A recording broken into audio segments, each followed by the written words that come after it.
This is going to be one of the longer videos, but trust me, you want to watch this one and you want to watch it all the way through. And I have proof of why you're going to want to watch this one. Let me show you. So if you look at this here, this is a damage formula. Not only is it the damage formula that has now been cracked for Diablo Immortal, so we know exactly how the damage formula actually works, but we have a calculator that is accessible by anyone who watches this video today. This is actually going to break down, and you'll be able to put in different builds you want to try and compare the builds in order to be able to see exactly which of the build is better. This will save you resources in investing in the wrong way. This is actually a fantastic tool. It is not a tool I created. It is a tool created by somebody else. And instead of me trying to explain somebody else's work to you, the man himself who actually made this is on the channel today to explain it all for us. And he's a smart guy, so I'm going to let him explain in his own words. I do ask many clarifying questions in order to get him to reiterate, re-explain, or get more advanced on certain topics in order for the people listening to be able to understand it more fully, and to be honest, for myself too, because it's some pretty high-level work and I can be slow at times. So without further ado, I'm going to bring Nick on the channel. Absolutely fantastic guy. Shout out to Nick. Let's get going with the content. Ladies and gentlemen, today we're going to be talking about PvE damage calculator and also the way that potentially the damage formula seems to actually work. But instead of me just looking at somebody else's work and trying to understand it, we have the man himself who actually created this. How are you doing today, Nick? I'm doing great. Thanks for asking. Yeah, first thing I want to say is that this damage calculator seems to be very well received. I got told by a lot of people that this is quite awesome. You go into some pretty big detail, and I am hoping that you would be willing to kind of walk us through and explain how this works. I'm going to ask you some basic questions about how it works, etc., so the people that are listening can hopefully kind of understand. But basically, tell me where I'm wrong. Basically, my understanding is that you have been doing a bunch of testing for a while to try to figure out exactly how the formula is created when it comes to creating damage. So if somebody's trying to deal X amount of damage, you've reverse engineered that to figure out how that actually calculates out. That's correct. Okay, so starting from, let's start with the cheat sheet, because I know there's two things to look at. We have the cheat sheet, and then you have the damage calculator that you can put builds in, compare the builds, and you can actually use the data that you've explained here. So let's start with the cheat sheet, and starting with, I'm assuming the place you would want me to start when looking at this here would probably be at the base damage. It looks like this is kind of the beginning of the flow chart. Yeah. So what are we looking at here for base damage? So we're starting with the base damage, your damage from tourmalines, damage from paragon trees, Herodrum, etc. Would you like to explain how the base damage works in the game? Sure. So base damage is the damage that appears on your character sheet. So when you open up your character sheet, it shows you your base damage. So the sources of that include all the base damage from your gear. So your headpiece, shoulder, main hand, offhand, gloves.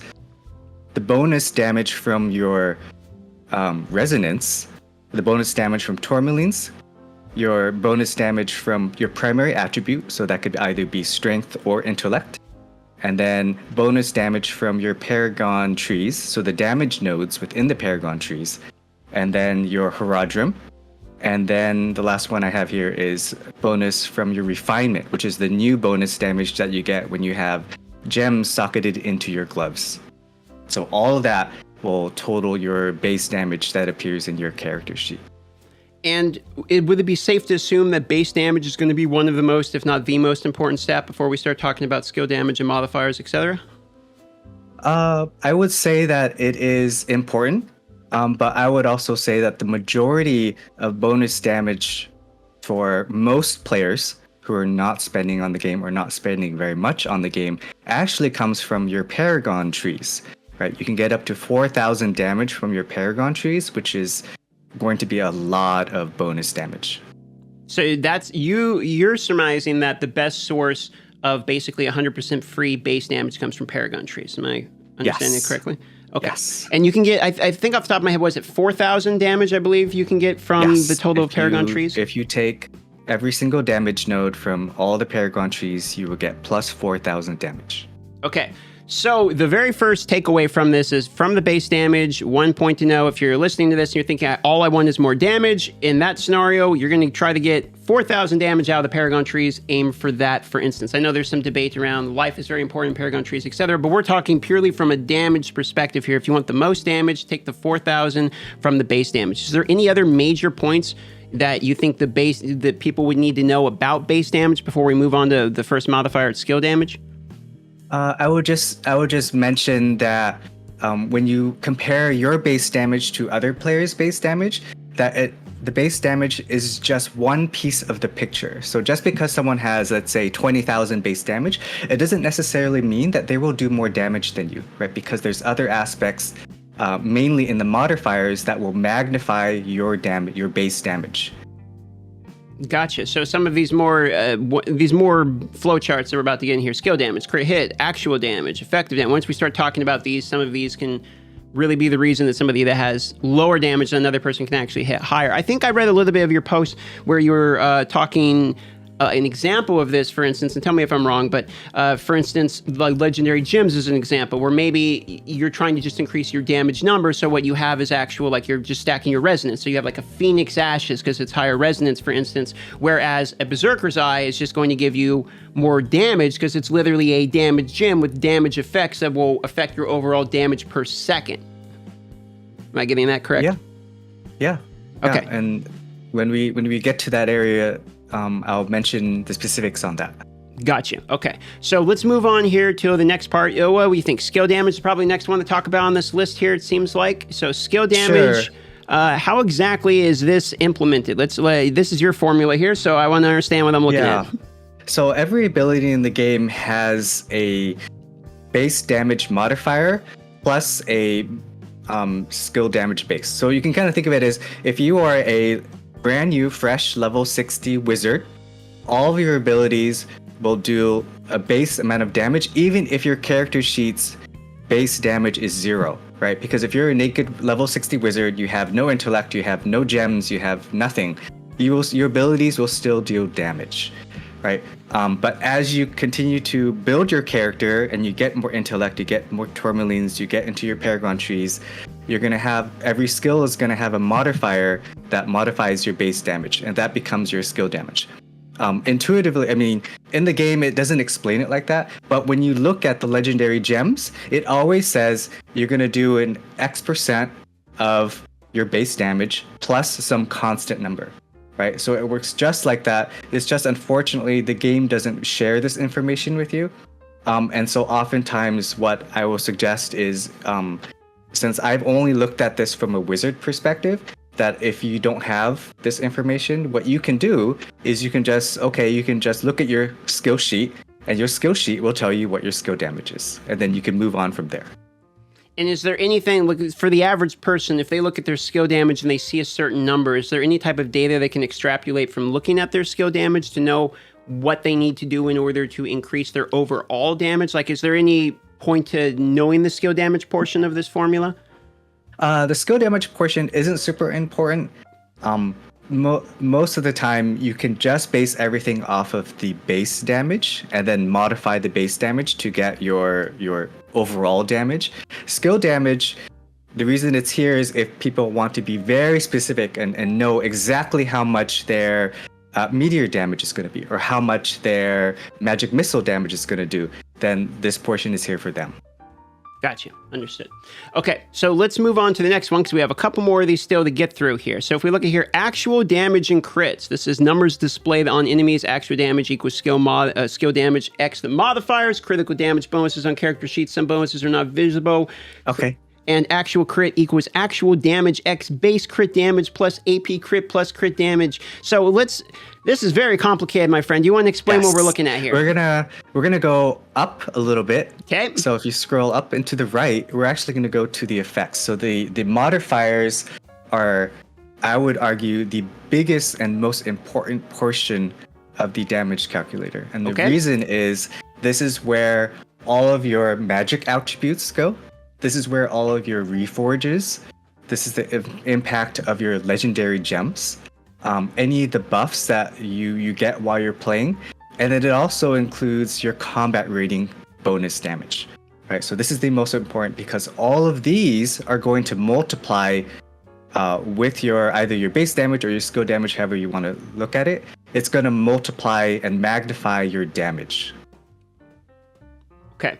And Yes. so let me ask you a couple of questions about modifiers then so people can extrapolate what exactly to change about their builds for this. What would you say is going to be the majority of the things people are doing wrong with their modifiers? Have you noticed anything where you really want to get the word out, hey, because modifiers are so important, do this or don't do this?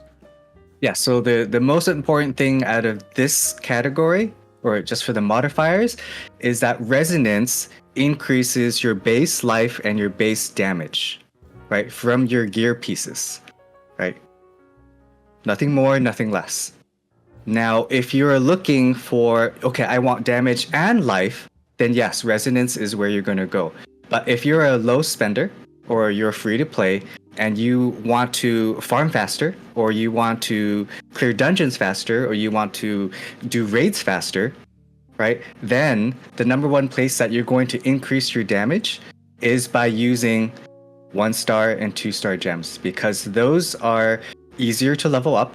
They give you more % damage, right? And all of that is going to add into this legends, this orange legends category, which is going to multiply. A lot of the 5-star gems don't actually give you % damage boost. There's only a few gems that do, BSJ being the most common, and then concentrated well, and then there's also bottled hope, but those are conditional effects, whereas BSJ is kind of always on, right?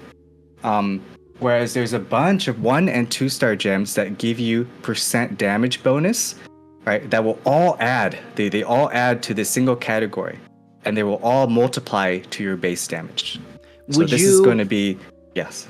Would you still recommend 1 and 2-star if people were struggling with the combat rating of the difficulty they're on? So let me give you an example of a situation. There's a player, let's say they're trying to do, Hell 8, okay, and they are 60 combat rating below it, but they're farming the open world, all right? In that type of situation with these modifiers, is it still more important they use like a Berserker's Eye as compared to like a Frozen Heart, for instance, that would give them additional combat rating? Okay, so in that situation, it's always better to be at or above the combat rating for the given difficulty. Now, the reason why I'm explaining it this way is that oftentimes, if you're free to play or a low spender, you don't have a lot of choices when it comes to having, I'm going to be leveling up 7 or 8 or 9 different gems depending on the situation. Oftentimes, it's going to be, I only have enough gem power and resources from platinum and selling normal gems to really just focus on 5 or 6 gems, or just my main 6 gems, right? So they're not going to have a lot of choice between, am I going to use today I'm going to use my rank 4 Phoenix Ash versus I have this rank 8 Berserker gem that I can use.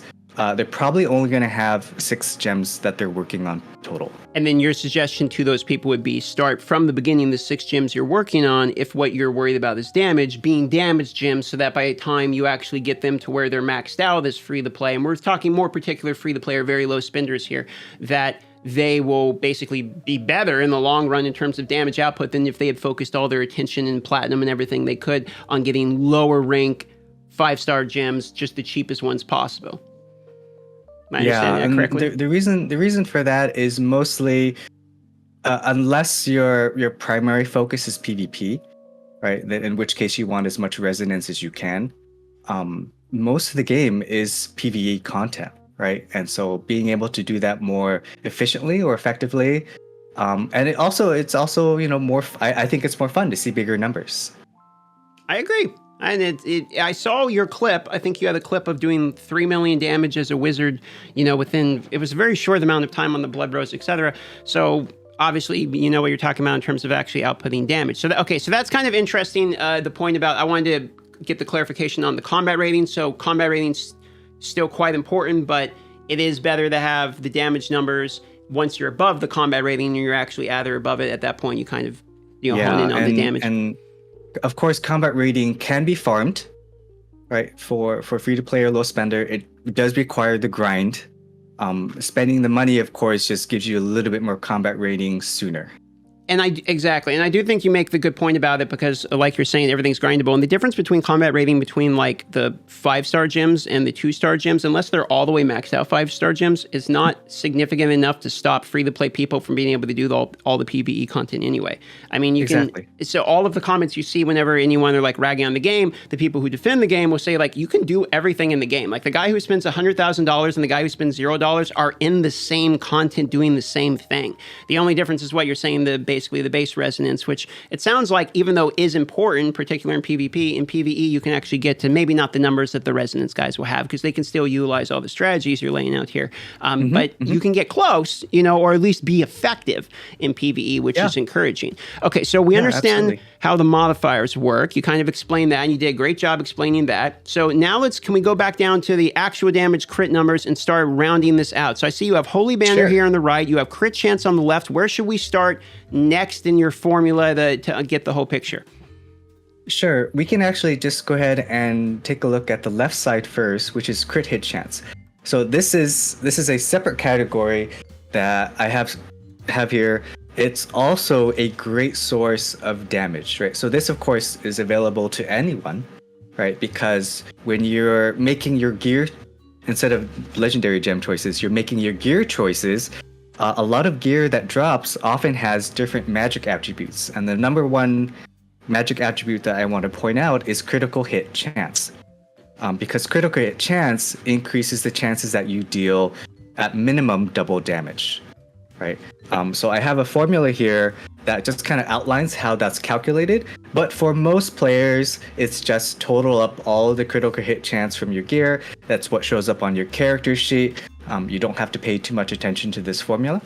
But if you did want to nitpick and figure out how to min-max your critical hit chance, this is here for you.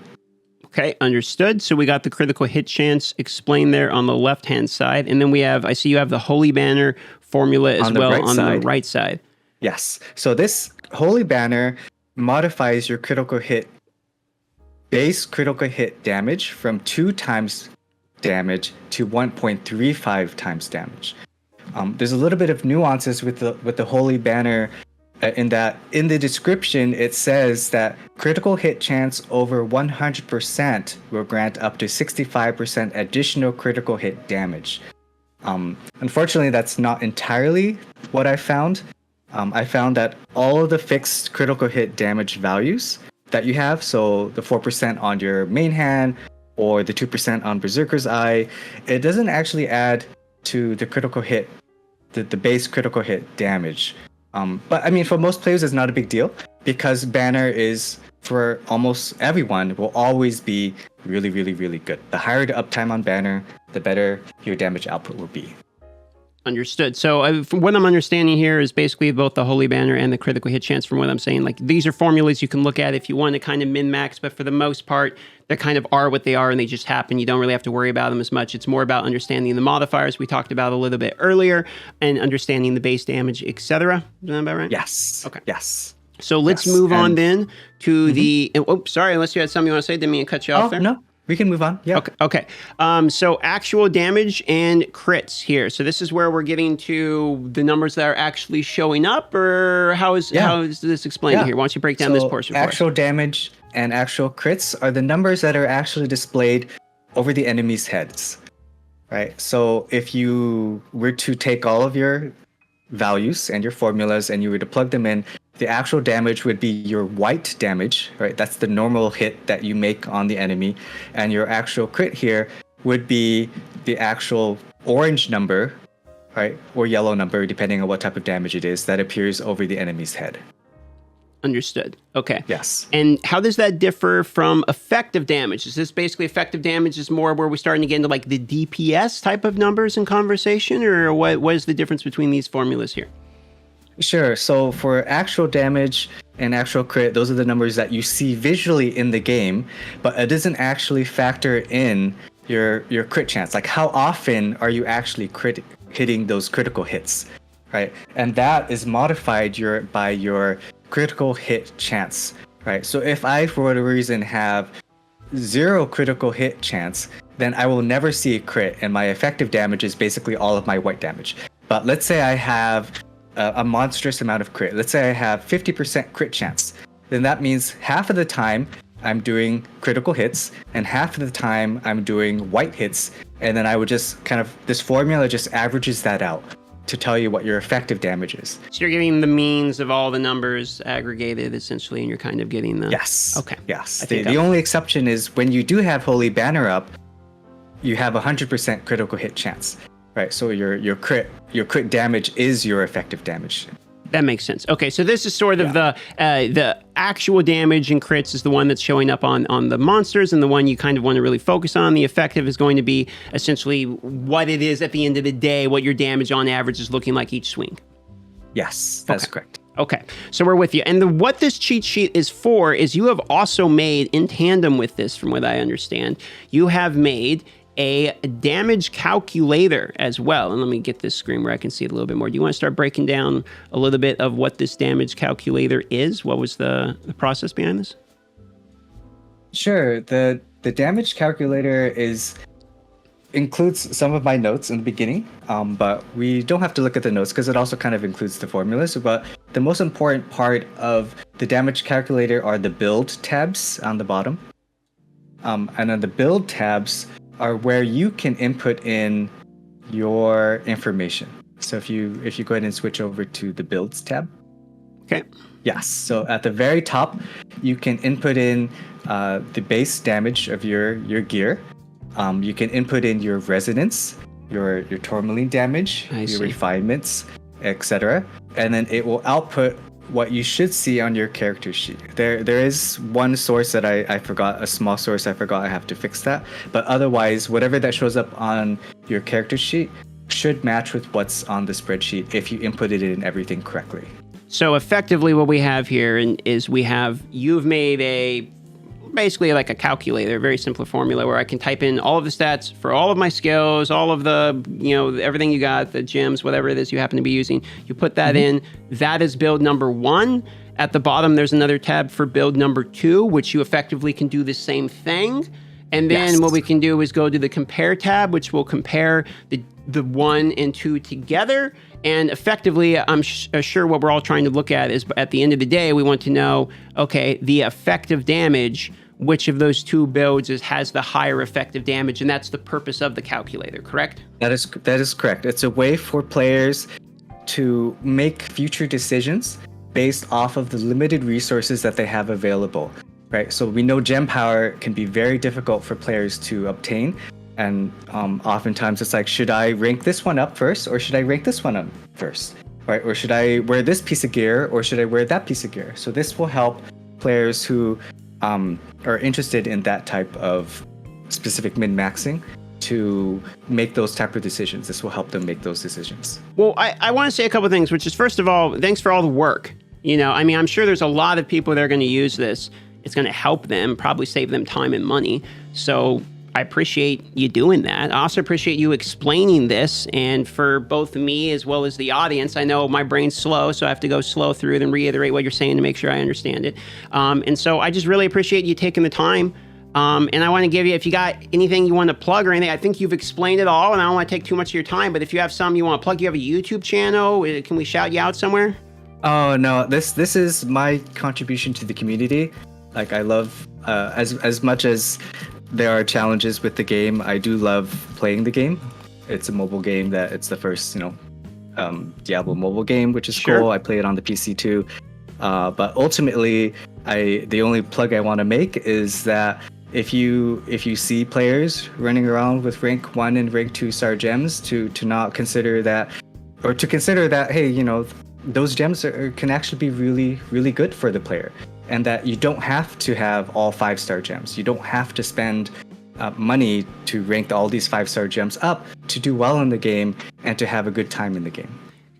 I think that's a wonderful point, man. I think the legendary gems on launch kind of put a damper in how a lot of people feel about the game, and a lot of people never recovered from that, and it's been a conversation that's almost impossible to get away from, even if the PvE, like we were talking about earlier, like the people that can spend $100,000 in the game, or the people that spend $0 in the game, like you can play the same content, and it's a little bit of a bummer that got overshadowed.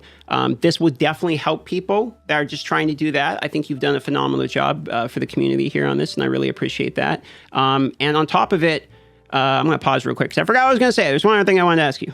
I remember what it was. Okay, sorry. So the question was, is anywhere in this formula, and thinking about the effective damage at the end, and you were talking primarily, it sounded like you're pretty passionate about explaining like 1 and 2 star gems. You can rank up higher, their damage, they can be better than 5-star gems in a lot of scenarios, and you don't have to focus on the resonance as much. If that is true, is there anywhere in this formula that you've calculated like the difference of Awakening? I know Awakening is not a free-to-play thing, but it is something that the cheaper end of it. So have you thought about the whole Awakening side of it and the cooldown and how that affects your damage upgrades, etc.? Oh, yeah, for sure. So for the Awakening portion, if you scroll up to the top right, Awakenings fall under the general category.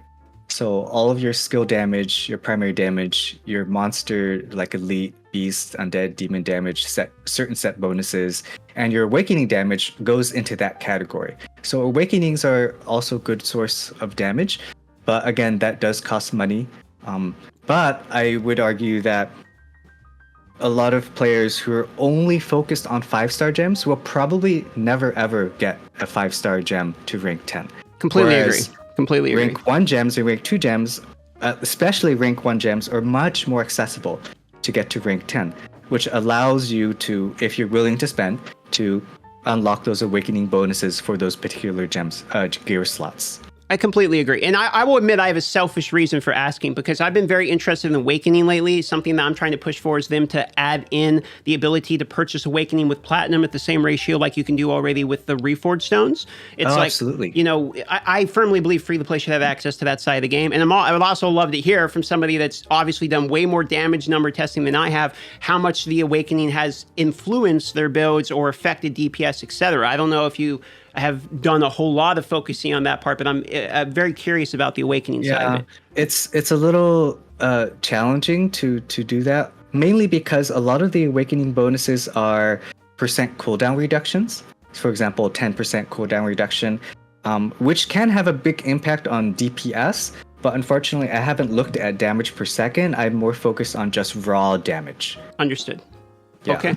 That's, you know what? I won't take any more of your time. Thank you so much. I'm going to put a link to your Reddit post here because he broke it down very detailed here. All the links that you want will be in that Reddit post, as well as I'll put a link to the stuff too. So it'll be in the comments. I don't know. It sounds like you don't have anything you want to plug, but last words you want to get out there.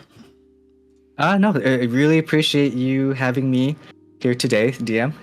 And no, man, I really appreciate love love your show.